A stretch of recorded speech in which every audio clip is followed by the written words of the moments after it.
আজকে কোন জায়গায় গাছ অভিযান? আজকে আমাদের গোপন একটা খবর আসে যে তিহার সিং এডিসি ভিলেজের অন্তর্গত হাজারিপাড়ার জঙ্গলে এখানে গাঁজা চাষ করেছে। সেই অনুযায়ী আমরা খবরটা ভেরিফাই করি, খবরটাই করে জায়গাটা আইডেন্টিফাই করার পরে আমাদের ঊর্ধ্বতন কর্তৃপক্ষের কাছে এটা খবরটা জানাই।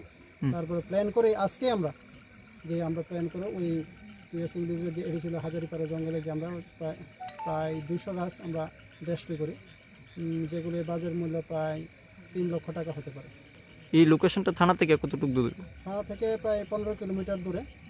এবং আমাদের কাছে একটা খবর আসে, আমি জনগণের কাছে আবেদন থাকবো, এই যদি ইনফরমেশন যদি আপনাদের কাছে আরও থাকে আমাদের কাছে একটু শেয়ার করবেন।